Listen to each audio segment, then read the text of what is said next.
criado que le adore. Bien, a ver qué le parece esta expresión al comenzar esta mañana. Dios no busca adoración, busca adoradores. A ver, mastiquemos. Dios no busca adoración, busca adoradores. Cuando nosotros leemos este verso, que está en un contexto mayor, se entiende, este es un verso que hay que entenderlo en todo su contexto, desde el verso 1 hasta el final. Pero cuando nosotros hablamos de adoración y de adoradores, no necesariamente es lo mismo. Cuando uno quiere entender este verso de la manera que no está expresado, puede equivocar. Puede pensar que Dios está interesado en cultos buenos. ¿Ya? Puede pensar que Dios está interesado, que Dios podría estar en un lugar donde hay un culto con una gran orquesta, con viento, con trompeta y con cuantos elementos. Y uno podría pensar que el adorador es el que canta afinado. El hermano canta lindo, es un adorador. No está más alejado de la realidad. Hay gente que es desafinada, pero es un adorador. Amén. Así que no necesariamente un culto lindo en adoración con buenos cánticos significa un culto de adoración. Fíjese que la iglesia y la historia, el primer himno que cantó fue en 1800. O sea, la iglesia por 18 siglos nunca cantó. Los cultos eran solo leer y predicar la Biblia, ¿no? Había un lugar altito por ahí, seguramente en las películas de Martín Lutero ustedes han visto, había un lugar alto, como un pequeño púlpito, pero en el aire, donde la persona leía y exhortaba la Biblia y los que escuchaban estaban de pie, no tan cómodo como ustedes. A veces muy cómodo, a veces distrae uno, ¿no? ¿Por qué no lo hacemos de pie? No es para tanto. Y a veces nosotros equivocamos lo que está diciendo el texto bíblico, porque evidentemente a veces vamos adornando una verdad bíblica con elementos que no son bíblicos, o con elementos que parecieran que son bíblicos. No es tan malo una iglesia que tiene un culto donde hay adoración, donde nos sentimos bien, donde adoramos a Dios, expresamos nuestra adoración, no está malo. Pero hay que entender que eso no es la base de la adoración, ¿cierto? No es la base de la adoración. Porque yo a veces escucho hermano, dice, si tuviera buena voz adoraría al Señor. Bueno, gracias a Dios por los que tienen buena voz. Y por los que somos tarrientos para cantar, no significa que no podemos adorar. Mire usted el texto, vamos a leerlo otra vez. 24. Mire la primera afirmación. Dios es espíritu. Dios es espíritu. Eso significa que Dios hay que adorarlo en espíritu. No solo con la garganta, ¿cierto? Con lo gutural, con la expresión de códigos vocales, sino que a Dios hay que adorarlo en la misma dimensión en la que se encuentra. Y Él se encuentra en una dimensión espiritual. Por eso el Señor Jesús, siempre lo decimos, le revela este misterio a una mujer samaritana, donde hay muchos paradigmas todavía culturales, religiosos de la época. Además que un hombre no podía hablar con una mujer en la época solo, menos un judío con una samaritana, etcétera, etcétera, etcétera. Cosa que usted ya sabe de este pasaje. Pero sin olvidarnos de estos elementos que están en el texto bíblico, debemos entender que no siempre un adorador es alguien que canta lindo, no siempre adoración va asociado con cantar. De hecho, la palabra adoración es la palabra griega proskuneo. ¿Y qué significa esa palabra? Significa ponerse de rodilla y besar la mano del quien se adora. Mira, no tiene nada que ver con cantar. Tiene que ver con expresión corporal. Arrodillarse, tomar la mano del que se adora y besar esa mano. En el fondo está hablando de disposición, está hablando de nuestra manera de entrega, de cómo nosotros nos entregamos, llevamos la vida de fe a diario en una actitud de humillación. Si uno se da cuenta en el texto siguiente y anterior, en el verso 23, el Señor Jesús está hablando de la adoración verdadera. Por eso dice adoradores verdaderos, ¿no? Verdaderos adoradores para recibir una adoración verdadera. Y cuando nosotros pensamos en esto, el adorador no es el que canta lindo, aunque si canta lindo, bien por eso, no es un ambiente de adoración donde nos sentimos afectados emocionalmente, podemos ser tocados, podemos llorar, como nos ha pasado a muchos de nosotros. No necesariamente la adoración tiene que ver con eso. La adoración tiene que ver con rendición. Diga conmigo, la adoración tiene que ver con rendición. ¿Qué es lo que es rendición? Generalmente cuando a usted lo asaltan, le dicen, levante las manos. ¿Cierto? Y uno levanta las manos. ¿Qué quiere decir levantar las manos? Rendirse. ¿Y qué es rendirse? Levantar la mano. Es justamente no poner oposición. Me estoy rindiendo. Cuando nosotros pensamos desde la perspectiva de Dios, cuando nosotros nos convertimos en verdaderos adoradores, nos estamos rindiendo en las manos del Señor. Mire, una persona que se rinde significa que ya no patelea, que ya no está peleando, no está luchando, sino que ha llegado al nivel en que dice, bueno, he peleado, he luchado, etcétera, etcétera. Llegó el momento de rendirme totalmente en las manos del Señor. ¿Qué quiere decir eso? Quiere decir que de aquí en adelante Dios va a regir mi vida. Él la va a conducir, Él la va a llevar, Él la va a guiar. Lo que acontezca, lo que pase, va a estar en la soberanía de Dios.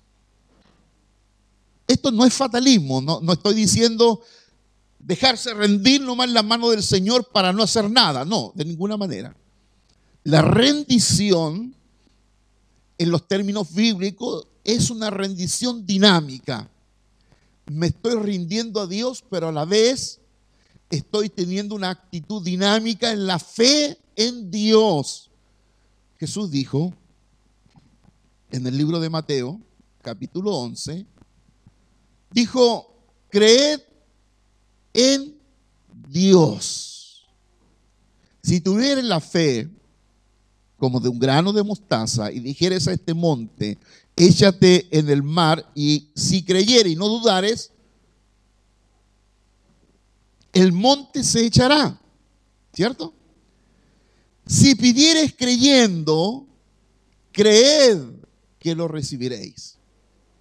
Y luego agrega la expresión, creed a o creed a Dios o de Dios. Cuando nosotros estamos pensando en la rendición, a la luz de capítulo 4, versos 24, 23, 24 de Juan, estamos hablando de una rendición que lo expresa muy bien el libro de Salmo. Yo quiero llevarles al capítulo, un capítulo de todos nosotros conocido, capítulo 32, Salmo 32, por favor. Salmo 32.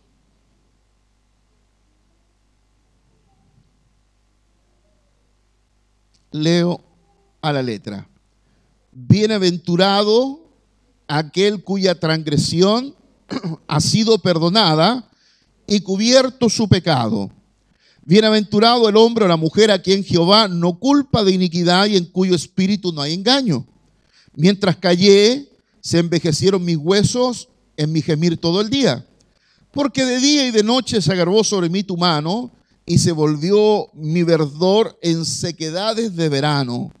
Mi pecado te declaré, no encubrí mi iniquidad. Dije, confesaré mis transgresiones a Jehová y tú perdonaste la maldad de mi pecado.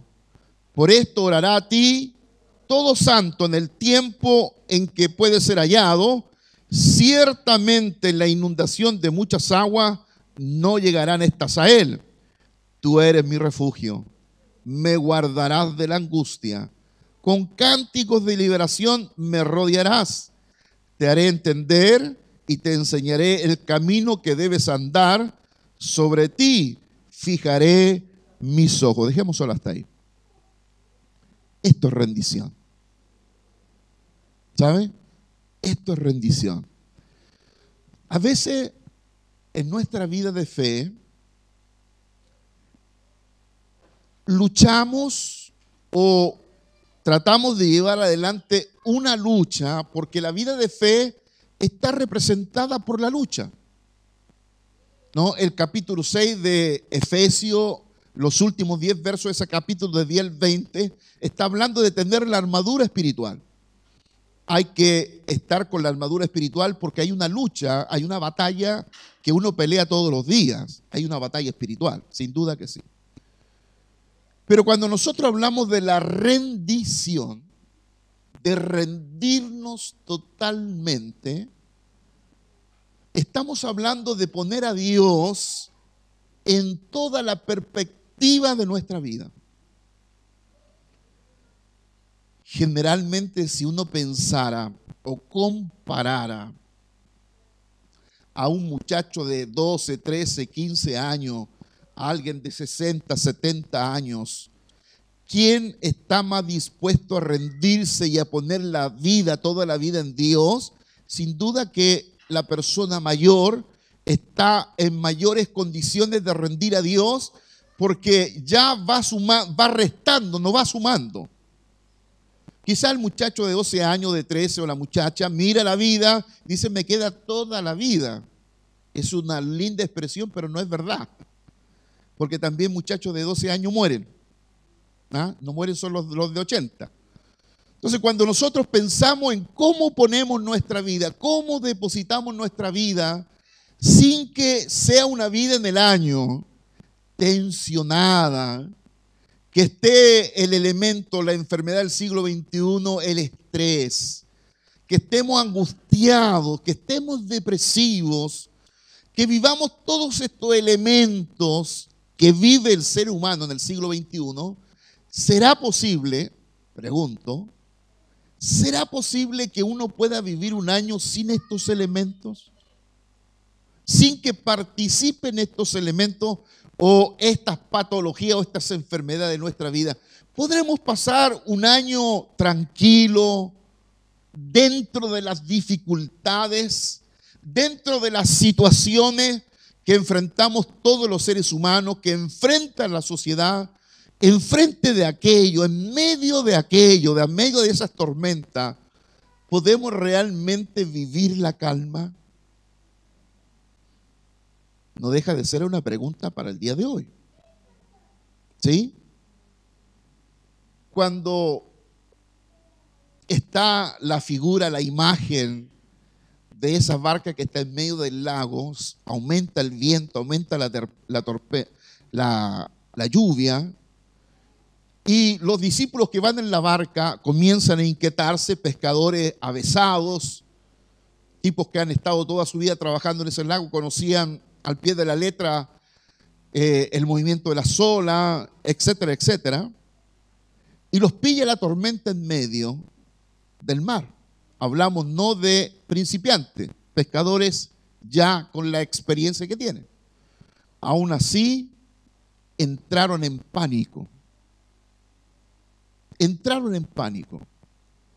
Y en medio de esa tormenta, que nos puede pasar a nosotros igual, que de repente vivencias, experiencias, noticias, nos pueden llevar en el plano del pánico.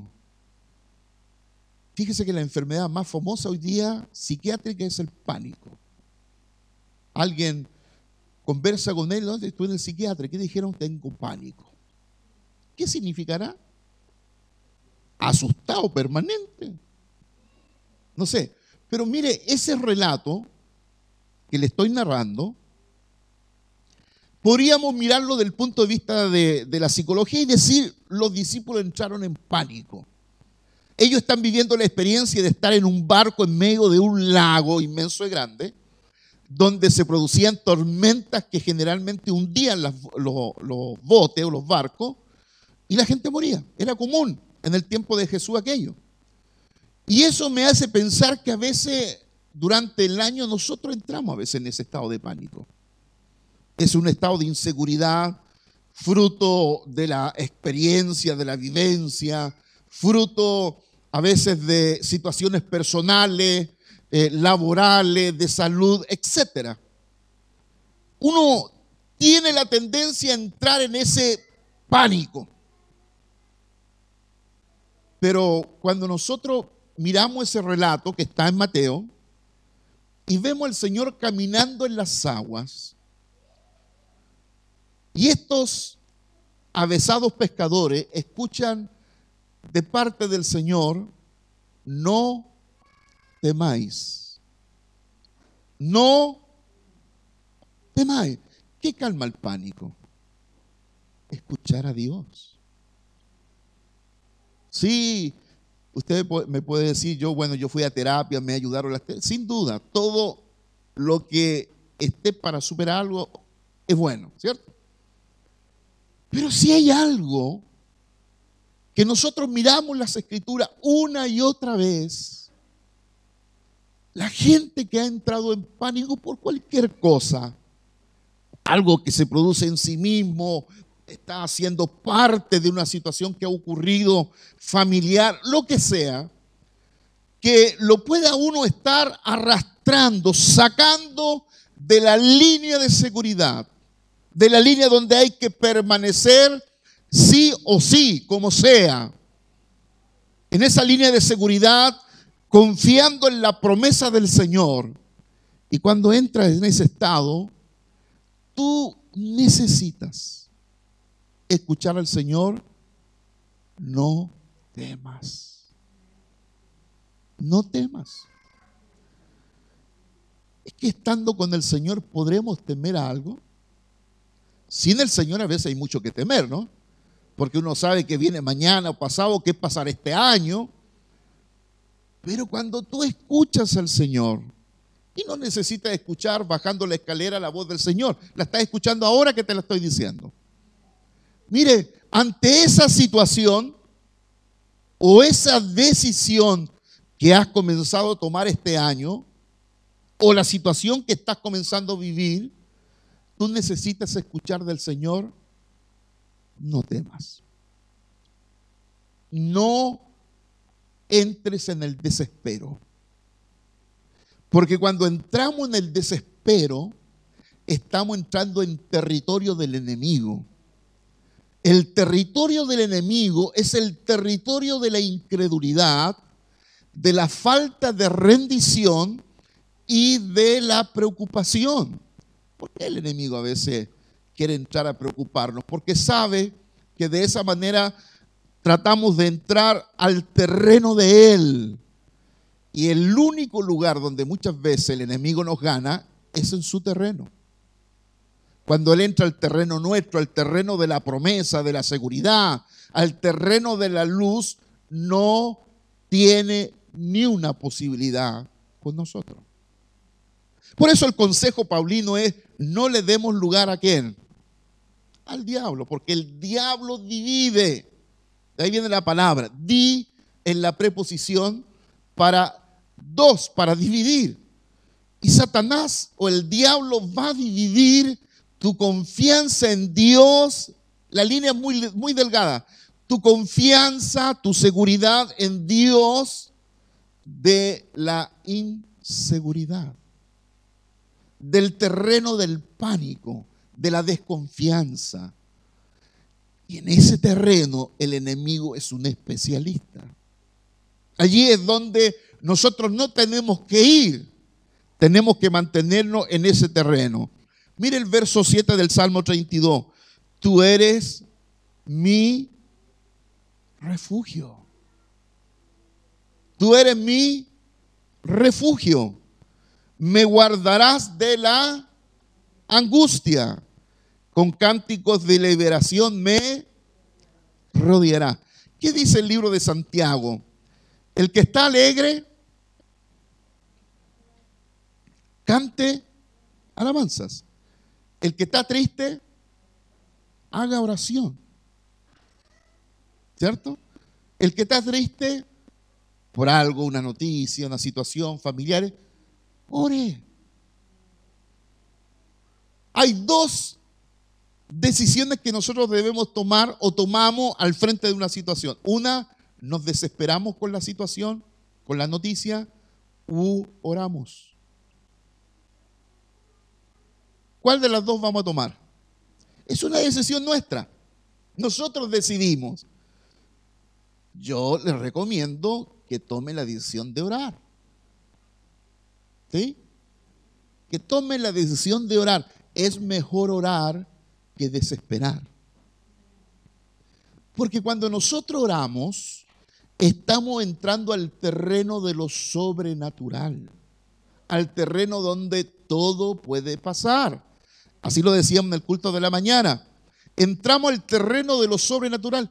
Imagínense, nosotros adorando, siguiendo a un Dios donde no esperamos que haga nada. Y sabe que lo triste de esto, que muchas veces los creyentes, nosotros, vivimos el año como no esperando nada de Dios. Y Dios nos desafía todo lo contrario.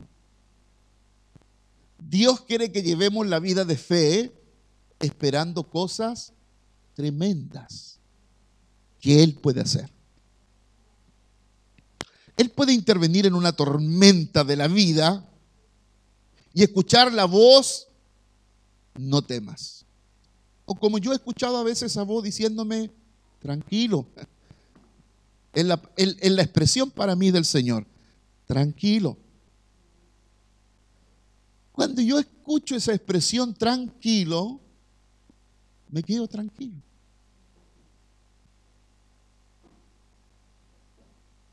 Porque el Señor está interviniendo. Querido hermano, ¿cómo definimos oración nosotros? ¿Qué es la oración? Es la intervención de Dios. Si tú oras y no esperas que Dios intervenga, no es oración. ¿Para qué oramos? Para que Dios intervenga. ¿Cierto? Si no, no oramos. Señor, queremos que este año intervenga en nuestra vida. Queremos que haga algo que no ha hecho otra vez en nosotros. Y oramos delante de Dios.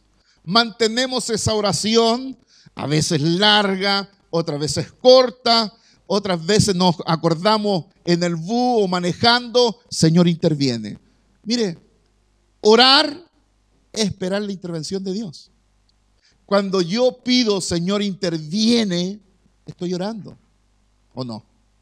Sí, estoy orando. A lo mejor estoy haciendo una oración relámpago, como decíamos antes, telegráfica. Pero la oración con fe puede hacerse en un segundo. Con esto no estoy diciendo que ore en un segundo. Pero hay oraciones que salen de nuestro corazón en un momento puntual, en una situación de conflicto, sale de nuestro corazón una oración de fe. Uno puede orar un minuto con fe y una hora sin fe.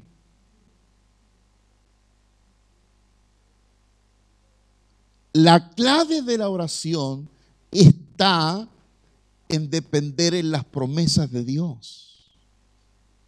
Yo hago algo cuando inicio el año. A lo mejor sirve para ustedes. A mí me ha servido 35 años. Yo hago algo.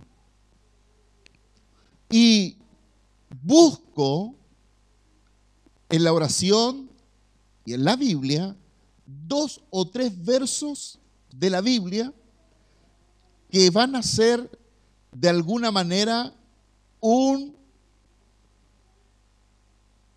derrotero, un guía, un faro en la palabra. Van a ser un faro. Usted sabe que los faros de día no sirven. Sirven de noche. Cuando la cosa está compleja, ahí sirve el faro. Entonces, 2 o 3 versos que escojo en la oración y los pongo, mire, los escribo donde pueda escribirlo, donde los vea, los lea, donde los reflexione, los medite, porque esos versos van a ser el sostén en muchos momentos en nuestra vida. Este Salmo 32, se lo digo, muchas veces ha sido el salmo que me ha sostenido, me ha guiado durante el año. Para no salir de mi lugar de seguridad. Sé que salir de ese lugar solamente hay que salir cuando el Señor lo dice. ¿Cuándo Pedro salió de la barca? Cuando el Señor se lo dijo, ¿cierto? Señor, si eres tú, ordena que yo vaya. Y el Señor le dijo, Pedro, Camán Chirigüey, le dijo, ¿no? Ven. Y Pedro salió de la barca, conocemos la historia. Cuando Pedro sacó la mirada del Señor, Pedro se hundió. Pero no se ahogó. Dios lo tomó, lo sacó, el Señor lo tomó de la mano, lo sacó y le arrepintió su poca fe. Porque cuando nosotros caminamos en la vida de fe, es evidente que esa vida hay que llevarla con la fe de Dios, con la fe del Señor, con esa fe que el Señor dijo, dile a esa montaña, dile a ese problema, dile a esa enfermedad, sal de mí. Cuando el Señor Jesús nos enseñó diciendo, háblele al monte para que el monte salga de ahí o salga de ese lugar, nos enseñó que todas las cosas tienen oído. Si no, ¿para qué hablarle a un monte? ¿Cierto? Dios creó todas las cosas. Escuche esta expresión. Dios creó todas las cosas. Amén, ¿sí o no? Pero no está en ninguna de ellas.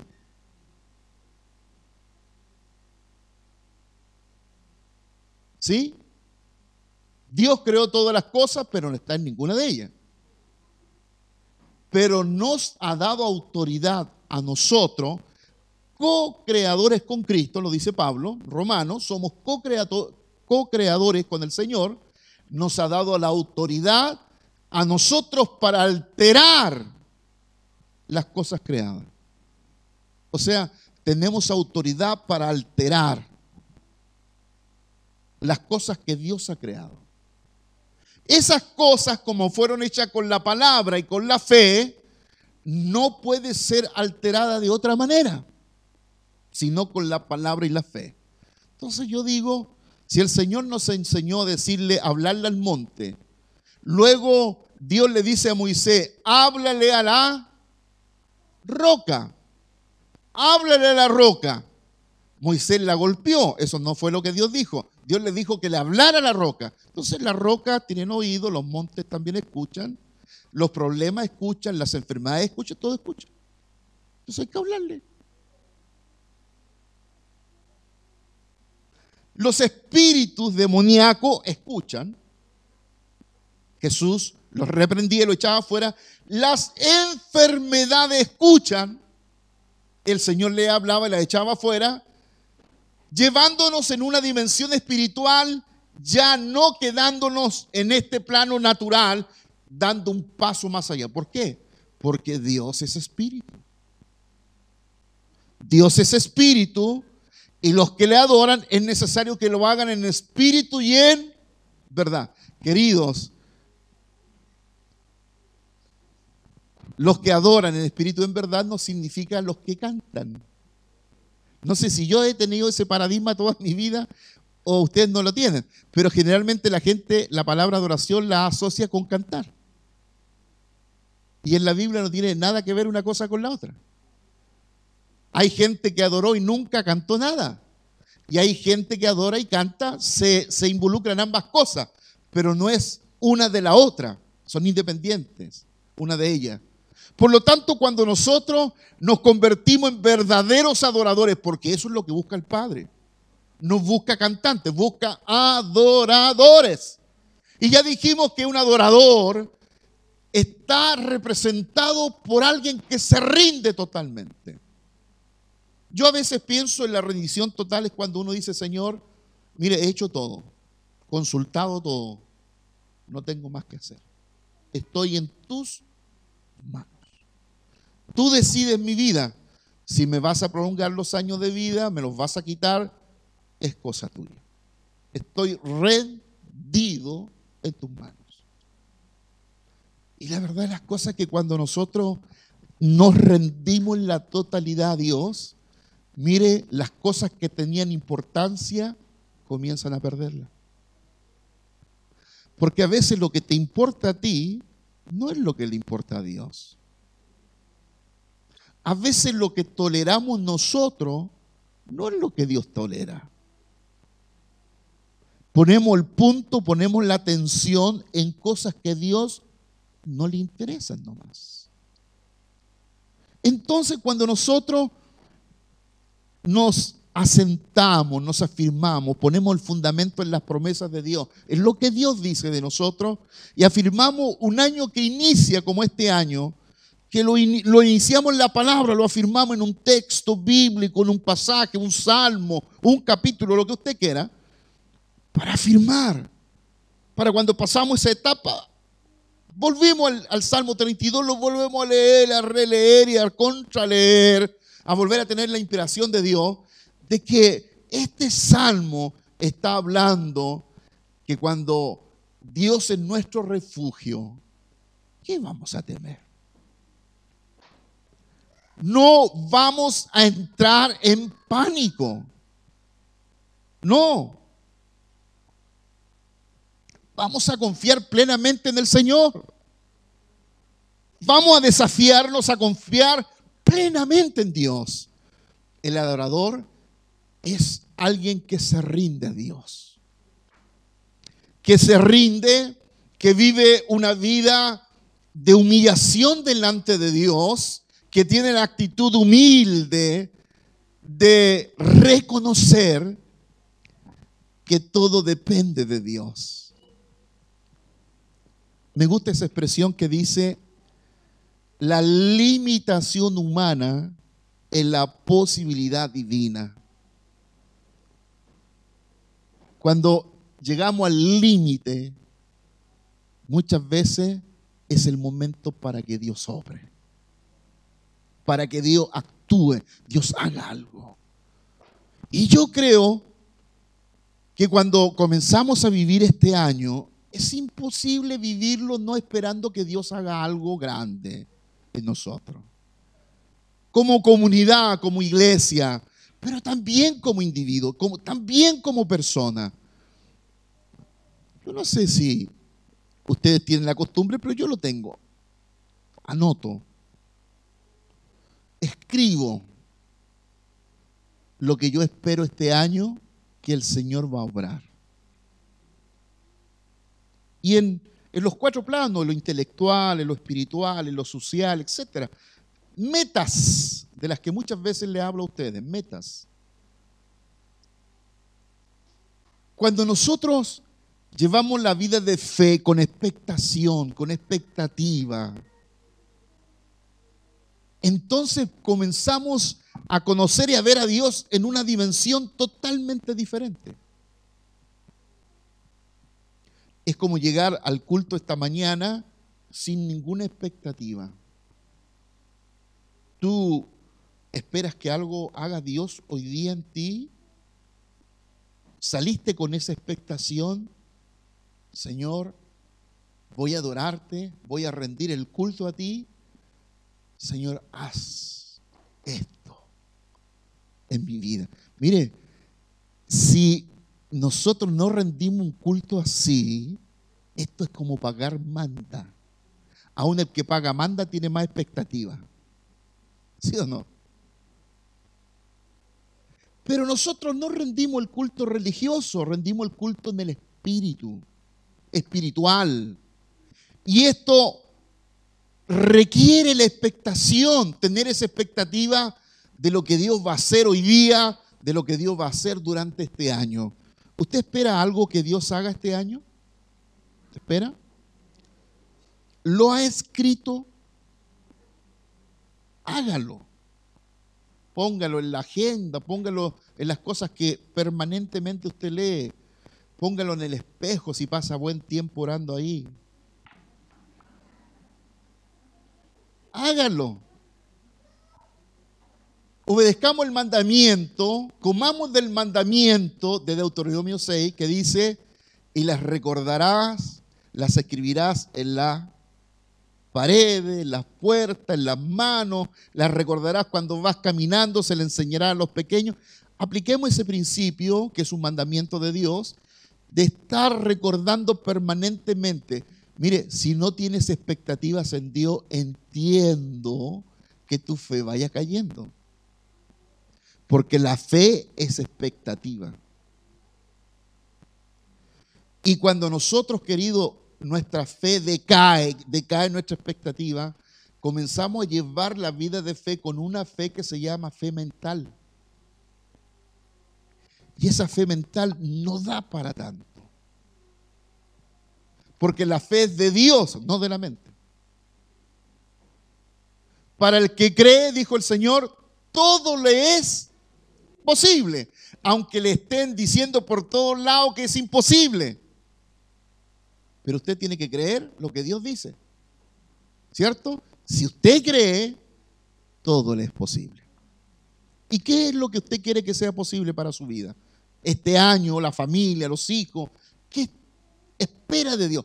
Tenga esa expectación. Mire, Hebreos capítulo 11, verso 1, la definición de la fe. Es pues la fe, ¿qué dice?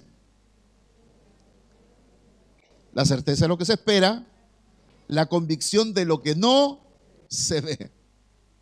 Pero en la certeza de lo que se espera, ¿qué espera usted? Le estoy hablando de cosas prácticas. Si yo no espero nada, ¿qué recibo? Nada. Porque Dios cumple su palabra. Mire, el que pide, recibe. Entonces, si la fe, la misma fe nos dice que debemos esperar, fe es esperar, de ahí viene la palabra esperanza, fe es esperanza. El que tiene fe nunca se va al hoyo.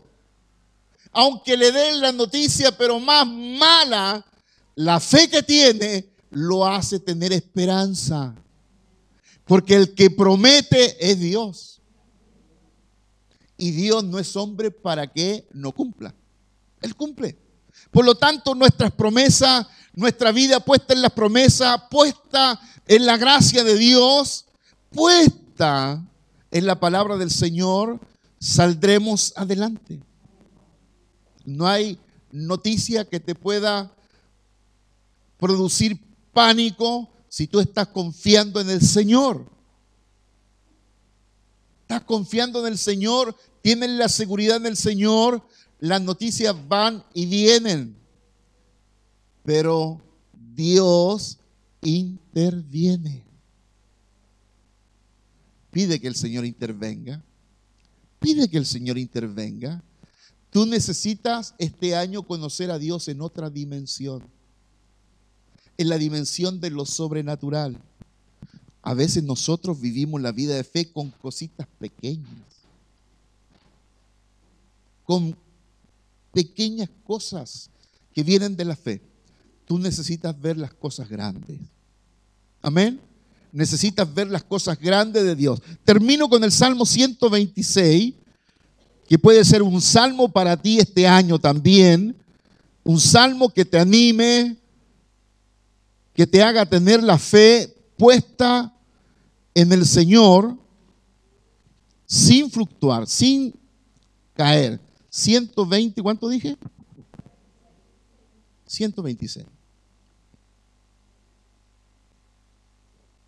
¿Cuántos años este salmo fue mi guía? 126. Vamos a leerlo todos juntos. Ponte en pie y vamos a leerlo. Leámoslo, léalo, pero como que lo está leyendo para usted. Amén. Desafiando su propia fe. Dice: cuando el Señor hiciere volver la cautividad de Sión, seremos como los que sueñan. Entonces nuestra boca se llenará de risa y nuestra lengua de alabanza. Entonces dirán entre las naciones: grandes cosas ha hecho Jehová con estos, grandes cosas ha hecho Jehová con nosotros, estaremos alegres.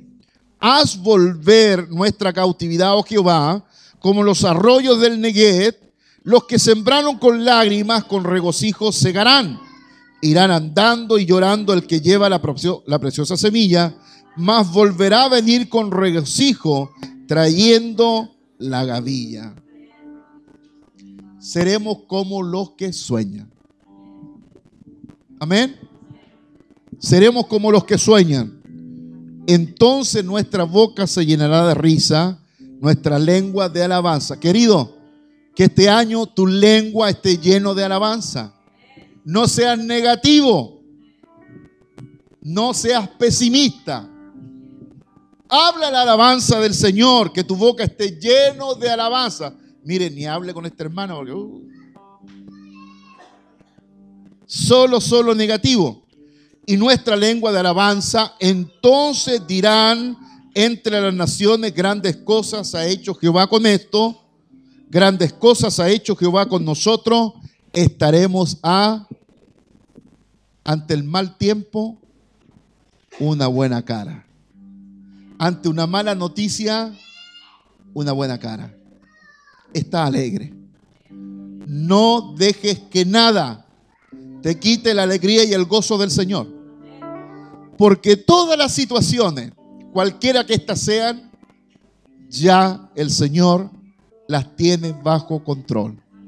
Ore conmigo. Señor Jesús,